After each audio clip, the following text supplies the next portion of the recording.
अस्सलाम वालेकुम। तो आज जो एनएसपी फ़ेज़ 2 रजिस्ट्रेशन है वो उसके जो ग्लिचेस आ रहे थे तो वो सब रिमूव कर दिए एनएसपी वालों ने। तो एनएसपी फ़ेज़ 2 अभी अपडेटेड है और चल रहा है। तो इसकी जो लास्ट डेट है वो 31 को है और इस वीडियो में हम आपको live step by step process बताएंगे कि कहाँ क्या डिटेल फिल करनी है और कहाँ कौन सी मिस्टेक नहीं करनी है। और उनके लिए भी इंपॉर्टेंट अपडेट है जिनको अपना ओटीआर पता नहीं, पासवर्ड पता नहीं, वो क्या कर सकते हैं, या जिनको नो एलिजिबिलिटी इशू आ रहा है वो क्या कर सकते हैं। तो यहाँ पे आप वीडियो में बने रहें, स्टार्टिंग से लेके एंड तक आप कोई भी स्टेप मिस ना करें ताकि आपको कोई मिस्टेक ना आ जाए। तो ये है हमारे इस यूट्यूब का लास्ट वीडियो भी होगा इसी के साथ। सबसे पहले आप एनएसपी सर्च करें, अपने फ़ोन से ज़्यादा अच्छा रहेगा अगर आपके पास पीसी या लैपटॉप पड़ा है। तो एनएसपी सर्च करते ही आप डेस्कटॉप साइट पे भी जा सकते हो या ऐसे ही मैं रह लूँगा, ऐसे ही आप भी कर सकते हो। तो यहाँ पे आपको फिर 4 ऑप्शंस आएँगे। सबसे पहले वाला जो ऑप्शन है स्टूडेंट्स, इस पे आप क्लिक कर सकते हैं। सारे कैंडिडेट्स जिन्होंने अभी तक एनएसपी फेज़ 2 रजिस्ट्रेशन नहीं किया, वो क्या करेंगे, विदाउट एनी मिस्टेक कैसे फिल करना है, ये हम आपको यहाँ से बताएँगे। थोड़ा वेट करना है, थोड़ा साइट इश्यूज़ यहाँ पे नेटवर्क इंटरनेट कनेक्शंस जो थोड़ी बहुत डिलेज़ हो जाती है। तो सबसे पहले स्टूडेंट्स पे क्लिक करोगे, यहाँ से आप देखोगे अनाउंसमेंट्स आ रहा है, इसको नहीं छेड़ना, ओटीआर को नहीं छेड़ना, ये तो आपने किया है। और यहाँ पे अप्लाई फॉर स्कॉलरशिप जो लास्ट ये वाला ऑप्शन आता है, इस पे आप लॉगिन कर सकते हो, सारे कैंडिडेट्स, चाहे जिसको ओटीआर पता भी है या नहीं पता। तो सबसे पहली बात यहाँ पे 2 ऑप्शंस आते हैं, login with Aadhaar, login with OTR.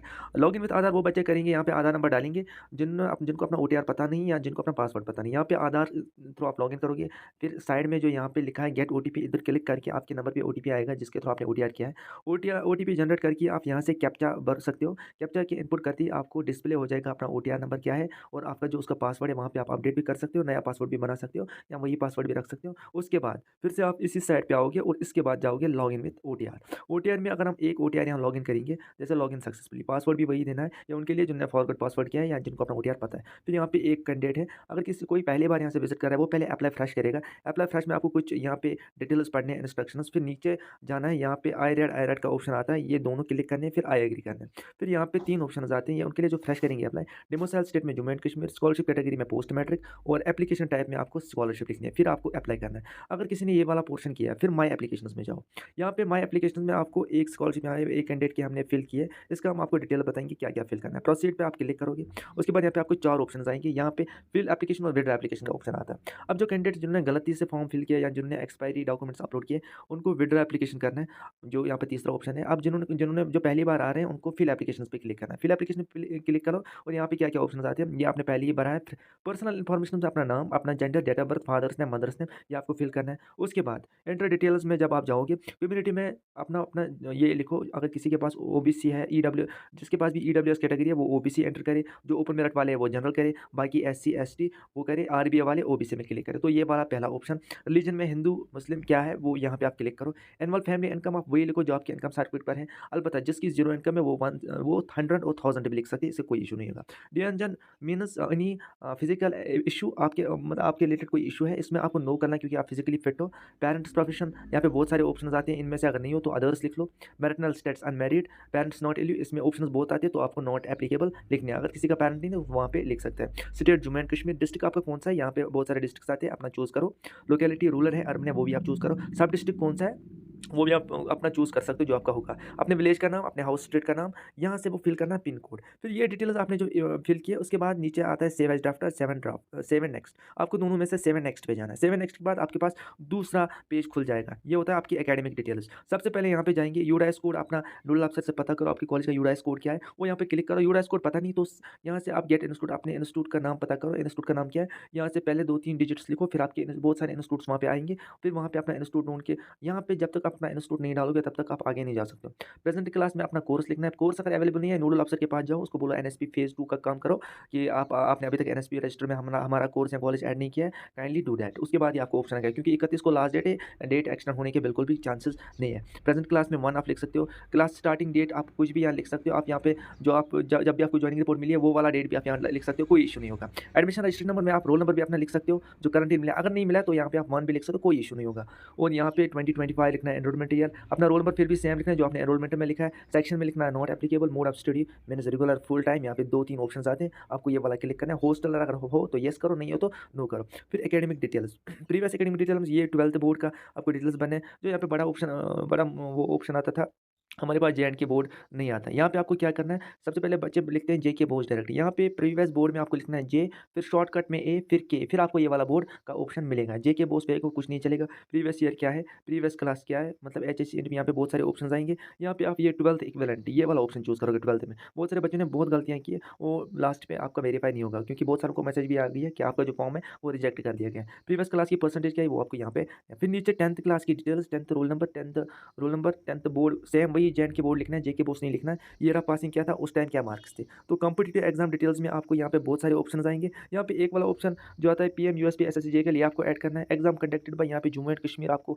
लाबूदी conduct करना है। और कॉम्पिटिटिव एग्जाम रोल नंबर यहाँ पे आपको पीएम ट्रिपल एस की आईडी लिखनी है 2025 वाली। और कॉम्पिटिटिव ईयर जो 2025। अगर अभी तक बच्चों ने इनमें से कोई भी गलत डिटेल फिल की है, अभी भी मौका है, आप विड्रॉ एप्लीकेशन करो, आप नए से फिल करो, कोई इशू नहीं होगा। 31 तक आप कभी भी कर सकते हो क्योंकि बाद में रिजेक्ट होने से बेहतर है कि आप आज ही करो क्योंकि फिर स्कॉलरशिप लेट या डिले या कैंसिल भी हो जाती है। ये सारे डिटेल्स के बाद सेव एंड नेक्स्ट, तो कंटिन्यू यहाँ से क्लिक करो। उसके बाद यहाँ पे पीएम ट्रिपल एस की स्कीम आती है पीएम यूएसपी, ये वाला क्लिक करो जैसे ग्रीन बार में। उसके बाद सेव एंड नेक्स्ट, और यहाँ से फिर एक बार ओके करो और उसके बाद फिर से नेक्स्ट करो। जी हाँ, फिर लास्ट पोर्शन आता है आपके डॉक्यूमेंट्स। सबसे पहली बात यहाँ पे ऊपर लिखा है डॉक्यूमेंट शुड नॉट बी 20 केबी से 500 केबी के बीच में होना चाहिए और पीडीएफ या जेपीजी फॉर्मेट में होना चाहिए। सबसे पहले अपना डोमिसाइल अपलोड करो, फिर यहाँ से पहले देखो कि अपलोड हुआ या नहीं। उसके बाद डिसेबिलिटी सर्टिफिकेट अगर है तो ठीक, नहीं है तो ये छोड़ दो। कास्ट सर्टिफिकेट अपना जो कैटेगरी आपने दिया रजिस्ट्रेशन करने वो टाइम अपलोड करो। इनकम एक्सपायरी नहीं होनी चाहिए, 1 साल के अंदर होनी चाहिए, वो यहाँ पे अपलोड करो। अपनी 10th क्लास की मार्कशीट और अपनी 12th क्लास की मार्कशीट। उसके बाद नेक्स्ट, अभी इस बच्चे का इनकम अपलोड नहीं हुआ है, इसका एक्सपायरी था तो नया बनाने के लिए।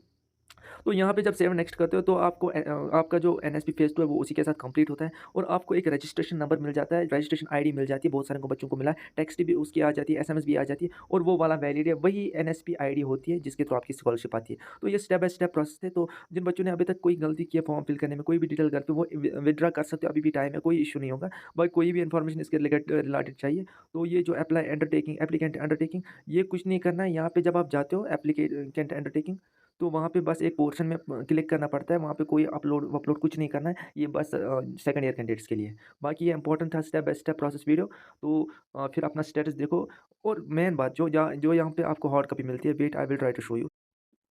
हाँ जी, यहाँ से फिर लास्ट पे आपको ये वाली एसएमएस ज़रूर आएगी कि आपका जो आईडी है एनएसपी आईडी, जैसे यहाँ पे JK2025, ये वाली आपकी वैलिड आईडी होती है जिससे आप क्लेम कर सकते हो स्कॉलरशिप। इसके बाद जो आपका एनएसपी फेज़ 2 है वो कंप्लीट हो जाता है, ये इंस्टीट्यूट वेरिफिकेशन पे जाता है और एसीटी वेरिफिकेशन पे जाता है। अगर कोई भी गलती की है तो इंस्टीट्यूट वेरिफिकेशन ये रिजेक्ट किया जाता है, उसके बाद स्कॉलरशिप डिलेस हो जाती है। अगर एएसटी वेरिफिकेशन में इसको कुछ भी यहाँ इशू हुआ तो फिर स्कॉलरशिप इशू समझो स्कॉलरशिप आती नहीं है फिर लास्ट पे। तो ज़्यादा से ज़्यादा कोशिश करें, अगर कोई भी गलती है विड्रॉ भी कर सकते हो, कोई अभी मौका 31 तक, लास्ट डेट 31 को है। आई होप इससे आपके सारे कन्फ्यूजन दूर हुए होंगे। And that was our last video regarding that. हमारा आज इसके साथ हमारा कंक्लूड रेजिग्नेशन कंप्लीट हो चुका है। तो जो ये रिस्पॉन्सिबिलिटी हमारे ऊपर वीडियो बनाने की हम पहले से भी कोशिश कर रहे थे, but due to some issues जो जेके बॉस इश्यूज़ और नॉन एलिजिबल इश्यूज़ आ रहे थे तो उससे बहुत सारी दिक्कतें आ रही थी। तो अभी भी अगर किसी को नॉट एलिजिबल इशू आ रहा है, वो उसका स्टूडेंट का कोई इशू नहीं है। वो इश्यू है कि आप अपने इंस्टीट्यूट को बोलें एनएसपी रजिस्टर करें। और अगर किसी को ओटीपी नहीं आ रहा है पासवर्ड पे, तो उसने ज़रूर ओटीआर के टाइम कोई और कॉन्टैक्ट नंबर दिया है, या तो वो सिम बंद हो चुकी है या कोई और इशू है, मैं वो तो आप एनएसपी थ्रू ही रिजॉल्व कर सकते हो। बाकी जो हमारे तक था उतना हमने किया। किसी को अगर इसके बाद भी नहीं करना आएगा N S P registration phase 2, we will must contact us, हम उनको कराएंगे, कोई इशू नहीं होगा। So that you can fill your regarding details on your own responsibility. Thank you and very much. Hope all the confusions for you will be removed. Thank you.